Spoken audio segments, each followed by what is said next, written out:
क्या जंतर मंतर पर एक बार फिर बड़ा आंदोलन शुरू होने वाला है? आखिर इस बार मुद्दा क्या होगा? और आंदोलन शुरू होने से पहले ही ऐसा क्या हुआ कि मीटिंग के लिए हॉल तक मिलने में मुश्किल खड़ी हो गई?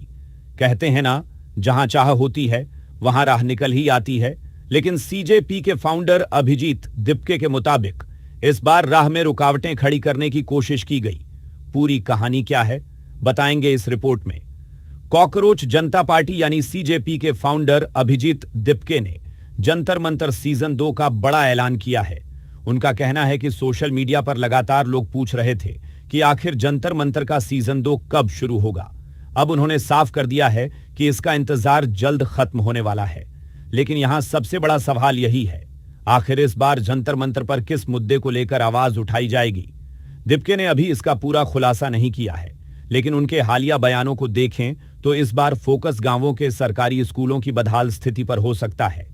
उन्होंने ऐलान किया है कि 15 अगस्त से देश भर में सरकारी स्कूलों की बुनियादी सुविधाओं को लेकर अभियान शुरू किया जाएगा। अभिभावकों से स्कूलों का सोशल ऑडिट करने और सरपंचों से स्कूलों की स्थिति सुधारने की जिम्मेदारी उठाने की अपील की गई है। लेकिन असली कहानी इसके बाद शुरू होती है। दिपके का दावा है कि दिल्ली में सीजेपी के वॉलंटियर्स की मीटिंग होनी थी और इसके लिए एक हॉल बुक करने की कोशिश की गई, लेकिन कई जगहों पर उन्हें हॉल देने से इनकार कर दिया गया। कथित तौर पर हॉल मालिकों की तरफ से कहा गया कि ऊपर से दबाव है। काफी कोशिशों के बाद एक हॉल मिला, उसकी रसीद भी होने का दावा किया गया, लेकिन दिपके के मुताबिक मीटिंग से ठीक पहले हॉल मालिकों को धमकियां दी गईं। आरोप है कि उनसे कहा गया कि अगर यहां मीटिंग होने दी गई तो उन्हें गंभीर अंजाम भुगतना पड़ सकता है। अब सवाल यह है कि आखिर ऐसा दबाव किसकी तरफ से था? अभिजीत दिपके ने सीधे भारतीय जनता पार्टी पर आरोप लगाया। उनका कहना है कि बीजेपी की हरकतों से साफ है कि पार्टी देश के युवाओं से डर रही है। हालांकि यहां यह भी साफ कर दें कि बीजेपी पर लगाए गए ये आरोप सीजेपी और अभिजीत दिपके के दावे हैं। बीजेपी की तरफ से इन आरोपों पर क्या जवाब आता है, ये फिलहाल देखना बाकी है। लेकिन मामला यही नहीं रुका। आज हम दिल्ली में हमारी वॉलंटियर्स मीट करने वाले थे, जिसके लिए हमें एक इंडोर मीटिंग करनी थी। इसके लिए हम हॉल चाहते थे।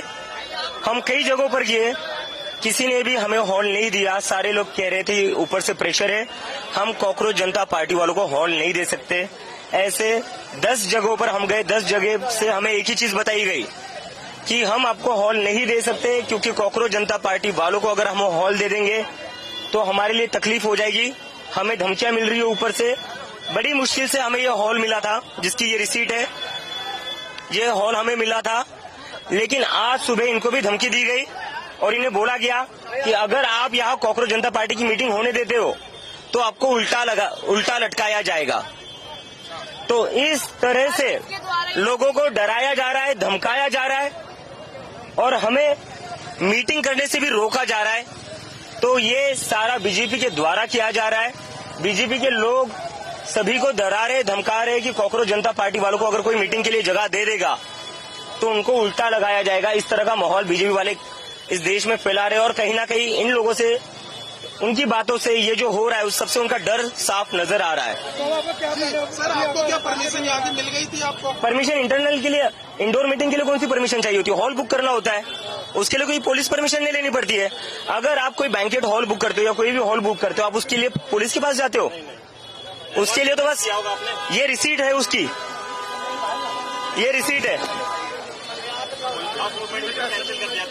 लास्ट मोमेंट पर कैंसिल कर दिया गया है और ये बोला गया है, इनको धमकाया गया है कि अगर यहाँ पर कॉकरोच जनता पार्टी की मीटिंग आपके वेन्यू पर होती है, आपके हॉल में होती है, तो आपको उल्टा लटकाया जाएगा। सुबह से इस ओनर को कॉल आ रहे थे। सीजेपी प्रवक्ता आशुतोष रांका ने दिल्ली पुलिस की भूमिका पर भी सवाल उठाए। उन्होंने पूछा कि आखिर पुलिस इस पूरे मामले में क्या कर रही है?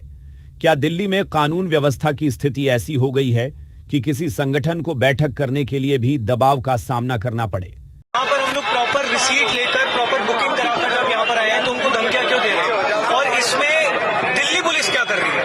जब इतना क्लियरली लोगों को धमकाया जा रहा है एक लेजिटिमेट मीटिंग के लिए, जो हम लोगों ने बकायदा जिसका पेमेंट किया है, जिसकी हमने बुकिंग कराई है, उसके बाद उनको खुलेआम धमकियां मिल रही है, तो क्या दिल्ली में लॉ एंड ऑर्डर बिल्कुल खत्म हो चुका है? दिल्ली पुलिस क्या सिर्फ भाजपा के लिए ऑपरेट कर रही है, दिल्ली की जनता के लिए ऑपरेट कर रही है? ये दिल्ली पुलिस जवाब दे। और अब नजर 15 अगस्त पर है, क्योंकि इसी दिन सीजेपी ने गांवों के सरकारी स्कूलों को लेकर देशव्यापी अभियान शुरू करने का ऐलान किया है। इस अभियान का मकसद सरकारी स्कूलों में मौजूद बुनियादी सुविधाओं की स्थिति को सामने लाना बताया गया है। अभिभावकों से सोशल ऑडिट करने की अपील की गई है, जबकि सरपंचों से स्कूलों की व्यवस्था सुधारने की जिम्मेदारी उठाने को कहा गया है। यानी एक तरफ जंतर मंतर सीजन 2 का ऐलान हो चुका है, दूसरी तरफ 15 अगस्त से एक नए देशव्यापी अभियान की शुरुआत होने वाली है। अब देखना दिलचस्प होगा कि जंतर मंतर सीजन 2 में आखिर कौन सा मुद्दा सबसे बड़ा बनता है। क्या सरकारी स्कूलों का मुद्दा आंदोलन का केंद्र बनेगा? क्या 15 अगस्त से शुरू होने वाला अभियान देश भर में असर डालेगा? और सबसे बड़ा सवाल, क्या इस ऐलान के बाद सीजेपी और बीजेपी के बीच सियासी टकराव और तेज होगा? फिलहाल सबकी नजरें 15 अगस्त और जंतर मंतर सीजन 2 पर टिकी हैं। आप इस पूरे मामले को कैसे देखते हैं? अपनी राय कमेंट में जरूर बताइए। ऐसी ही बड़ी अपडेट्स के लिए हमारे साथ जुड़े रहिए।